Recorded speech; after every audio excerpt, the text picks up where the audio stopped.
The National Electrical Code, specifically NEC 250.24b2, addresses the attachment of the grounding electrode conductor, or GEC, to parallel services or services with two or more sets of service entrance conductors. The code explicitly states that for services consisting of two or more sets of service entrance conductors, the grounding electrode conductor shall be connected to each grounded service conductor. This means it is a requirement of the NEC to bond the GEC to all neutrals, not just one. This requirement ensures that all grounded service conductors are properly connected to the grounding electrode system. This is critical for maintaining a low impedance path for fault current, which is essential for the operation of overcurrent protective devices such as circuit breakers and fuses. Without proper grounding, fault currents may not be high enough to trip these devices, leading to potential hazards such as electrical shock and fire. The purpose of grounding the service is to provide a path for fault current to return to the source, allowing the overcurrent protection device to operate and clear the fault. The grounding electrode conductor connects the grounded service conductor to the grounding electrode, which is typically a ground rod, a metal underground water pipe, or a concrete encased electrode. The size of the grounding electrode conductor is determined by NEC Table 250.66 based on the size of the service entrance conductors. It is important to select the correct size of grounding electrode conductor to ensure that it can safely carry the maximum fault current that may occur. The connection of the grounding electrode conductor to the grounded service conductor must be made in a manner that ensures a permanent and reliable connection. This can be achieved by using listed connectors or by exothermic welding. The grounding electrode conductor must be protected from physical damage. If it is exposed to physical damage, it must be installed in conduit or other suitable raceway. In addition to the grounding electrode conductor, there is also the equipment grounding conductor. The equipment grounding conductor provides a path for fault current from the equipment back to the source. The equipment grounding conductor is typically a wire that is run with circuit conductors. It must be connected to the equipment grounding terminal of the equipment and to the grounding bus in the panel board. The size of the equipment grounding conductor is determined by NEC Table 250.122 based on the size of the overcurrent protective device. It is important to select the correct size of equipment grounding conductor to ensure that it can safely carry the maximum fault current that may occur. The equipment grounding conductor must be installed in the same raceway as the circuit conductors. This ensures that the impedance of the ground fault path is minimized. The equipment grounding conductor must be connected to all metal enclosures and equipment. This provides a path for fault current to return to the source, allowing the overcurrent protection device to operate and clear the fault. The grounding electrode system must be properly installed and maintained to ensure that it is effective in providing a low impedance path for fault current. The grounding electrode system should be inspected periodically to ensure that it is in good condition and that all connections are tight. If the grounding electrode system is damaged or deteriorated, it must be repaired or replaced. In the case of multiple services in a single building, each service must have its own grounding electrode system. The grounding electrode systems of the multiple services must be bonded together. This ensures that there is a common ground potential throughout the building. The bonding of the grounding electrode systems can be achieved by using a bonding jumper. The size of the bonding jumper is determined by NEC Table 250.66. based on the size of the largest service entrance conductor. It is important to select the correct size of bonding jumper to ensure that it can safely carry the maximum fault current that may occur. The bonding jumper must be connected to the grounding electrodes of the multiple services. The bonding jumper must be protected from physical damage. If it is exposed to physical damage, it must be installed in conduit or other suitable raceway. In addition to the grounding electrode conductor and the equipment grounding conductor, there is also the bonding jumper. The bonding jumper is used to connect metal parts of the electrical system together. This ensures that all metal parts are at the same ground potential. The bonding jumper is typically a wire that is connected to metal enclosures, raceways, and other metal parts of the electrical system. The size of the bonding jumper is determined by NEC Table 250.102, based on the size of the circuit conductors. It is important to select the correct size of bonding jumper to ensure that it can safely carry the maximum fault current that may occur. The bonding jumper must be connected to the metal parts in a manner that ensures a permanent and reliable connection. This can be achieved by using listed connectors or by exothermic welding. The bonding jumper must be protected from physical damage. If it is exposed to physical damage, it must be installed in conduit or other suitable raceway. The grounding system is an essential part of the electrical system. It is designed to protect people and property from electrical shock and fire. It is important to understand the requirements of the NEC for grounding to ensure that the electrical system is installed and maintained properly. In summary, the NEC 250.24b2 explicitly requires that for services consisting of 2 or more sets of service entrance conductors, the grounding electrode conductor must be connected to each grounded service conductor. This ensures that all neutrals are properly bonded to the grounding system, providing a safe and effective path for fault current. Proper grounding is critical for electrical safety and the reliable operation of overcurrent protection devices. Always refer to the latest edition of the NEC and consult with a qualified electrician for specific applications and interpretations. Furthermore, the NEC provides detailed requirements for grounding and bonding to ensure electrical safety and system integrity. Let's delve deeper into some key aspects. Firstly, the grounding electrode system is a critical component. It consists of the grounding electrode, such as a ground rod or metal water pipe, and the grounding electrode conductor, which connects the electrode to the service equipment. The NEC specifies acceptable grounding electrodes and their installation requirements in section 250.52. Common grounding electrodes include metal underground water pipes, concrete encased electrodes, ground rings, and rod and pipe electrodes. Secondly, the size of the grounding electrode conductor is determined by NEC Table 250.66 as mentioned earlier. This table is based on the size of the service entrance conductors. For example, if the service entrance conductors are 4/0 AWG copper, the grounding electrode conductor must be at least 2 AWG copper. It is crucial to select the correct size to ensure adequate fault current carrying capacity. Thirdly, bonding is another essential aspect of grounding.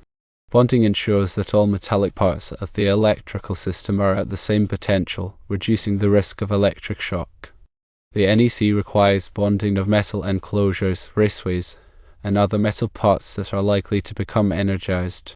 Bonding jumpers are used to connect these metal parts together. The size of the bonding jumpers is determined by NEC Table 250.102. The equipment grounding conductor, often referred to as the EGC, plays a vital role in providing a low impedance path for fault current. It connects the metal enclosures of electrical equipment back to the service equipment, allowing fault current to flow back to the source and trip the overcurrent protective device. The EGC must be installed in the same raceway or cable as the circuit conductors. The size of the EGC is determined by NEC Table 250.122, based on the rating of the overcurrent protective device. For example, if the circuit is protected by a 20 amp circuit breaker, the EGC must be at least 12 AWG copper. The NEC also addresses the grounding of separately derived systems such as generators and transformers. These systems must be grounded in accordance with NEC 250.30. The grounding requirements for separately derived systems are similar to those for service entrances, including the use of a grounding electrode conductor and a grounding electrode. Proper grounding and bonding are essential for electrical safety. They provide a path for fault current, reduce the risk of electric shock, and help to prevent fires. It is important to understand the requirements of the NEC for grounding and bonding to ensure that the electrical system is installed and maintained properly. Always consult with a qualified electrician for any electrical work. It's important to note that the NEC is a comprehensive document and it's essential to consult the latest edition for the most up-to-date requirements. Also, local codes and regulations may vary, so it's important to check with the local authorities having jurisdiction. Let's further elaborate on the practical applications of these grounding principles. Firstly, consider a scenario where a large commercial building has multiple service entrances due to the high electrical demand. In such cases, each service entrance must have its own grounding electrode system as per the NEC. These grounding electrode systems must then be bonded together to ensure a common ground potential throughout the building. This bonding is typically achieved using a large bonding jumper, size according to NEC Table 250.66, connecting the grounding electrodes of each service. Secondly, think about industrial facilities with heavy machinery and sensitive electronic equipment. In these environments, proper grounding is critical to prevent electrical noise and ensure the reliable operation of equipment. The NEC requires the use of equipment grounding conductors to connect the metal enclosures of all equipment back to the service equipment. In addition, supplementary grounding electrodes may be installed to further reduce ground impedance and minimize electrical noise. Thirdly, consider residential applications. While the electrical demand in residential buildings is typically lower than in commercial or industrial buildings, proper grounding is still essential for safety. The NEC requires a grounding electrode system consisting of a ground rod or metal water pipe. The grounding electrode conductor connects the grounding electrode to the service equipment. In addition, all metal enclosures and appliances must be grounded using equipment grounding conductors. The National Electrical Code also addresses specific requirements for grounding different types of equipment. For example, NEC 250.146 provides requirements for grounding receptacles. Receptacles must be grounded using an equipment grounding conductor. The grounding conductor must be connected to the grounding terminal of the receptacle and to the grounding bus in the panel board. The NEC also provides requirements for grounding lighting fixtures. Lighting fixtures must be grounded using an equipment grounding conductor. The grounding conductor must be connected to the metal enclosure of the fixture and to the grounding bus in the panel board. In addition to the NEC, other standards and regulations may apply to grounding and bonding. For example, the Institute of Electrical and Electronics Engineers, or IEE, publishes standards for grounding sensitive electronic equipment.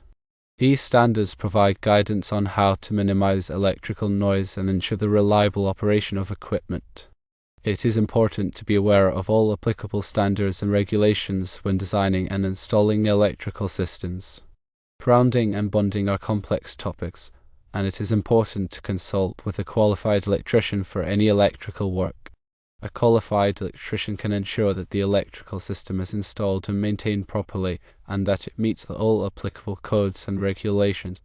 The grounding system must be designed to provide a low impedance path for fault current to return to the source, allowing the overcurrent protection device to operate and clear the fault. A high impedance ground path can limit the amount of fault current that flows, which can prevent the overcurrent protection device from operating. This can result in a dangerous condition such as an electrical shock or fire. The grounding system must be installed and maintained properly to ensure that it is effective in providing a low impedance path for fault current. The grounding system should be inspected periodically to ensure that it is in good condition and that all connections are tight. If the grounding system is damaged or deteriorated, it must be repaired or replaced. The use of exothermic welding is another common practice for making grounding connections. Exothermic welding creates a permanent low-resistance connection between conductors. This method is often used for connecting grounding electrode conductors to ground rods or other grounding electrodes. It is important to follow the manufacturer's instructions when performing exothermic welding to ensure a safe and reliable connection. Another important aspect of grounding is the use of ground fault circuit interrupters, also known as GFCIs. GFCIs are designed to protect people from electrical shock by detecting small amounts of current leakage to ground. When a GFCI detects current leakage, it quickly trips the circuit, cutting off the power and preventing an electrical shock. The NEC requires GFCIs in certain locations, such as bathrooms, kitchens, and outdoor areas. It is important to install GFCIs in these locations to protect people from electrical shock. Surge protection is another important consideration for electrical systems. Surges are transient overvoltage events that can damage electronic equipment. Surge protective devices, also known as SPD, are designed to protect equipment from surges by diverting the surge current to ground. The NEC requires SPD in certain locations, such as service entrances and panel boards. It is important to install SPD to protect electronic equipment from damage. Electrical safety is of paramount importance, and proper grounding and bonding are essential for ensuring electrical safety. By following the requirements of the NEC and consulting with a qualified electrician, you can help to protect yourself and others from electrical shock and fire. The size and type of grounding electrode also depends on soil conditions. Soil resistivity can impact the effectiveness of a grounding electrode. In areas with high soil resistivity, it may be necessary to use multiple ground rods or other types of grounding electrodes to achieve an acceptable ground resistance. The NEC requires that the ground resistance be 25 ohms or less. If the ground resistance is greater than 25 ohms, additional grounding electrodes must be installed. The grounding system should be designed to minimize the risk of touch potential. Touch potential is the voltage difference between 2 points that a person can touch simultaneously. The grounding system should be designed to ensure that the touch potential is below a safe level. This can be achieved by bonding all metal parts of the electrical system together and by providing a low impedance path for fault current to return to the source. The grounding system should be designed to minimize the risk of step potential. Step potential is the voltage difference between 2 points that a person can step on simultaneously. The grounding system should be designed to ensure that the step potential is below a safe level. This can be achieved by installing a ground grid or by using other methods to distribute the ground current over a wider area. The NEC provides specific requirements for grounding different types of electrical systems. For example, the NEC provides requirements for grounding healthcare facilities. Healthcare facilities have special grounding requirements to protect patients from electrical shock. The NEC also provides requirements for grounding industrial facilities. Industrial facilities have special grounding requirements to protect equipment from damage and to ensure the safety of workers. In conclusion, NEC 250.24b2 explicitly states the requirement to connect the grounding electrode conductor to each grounded service conductor in parallel services.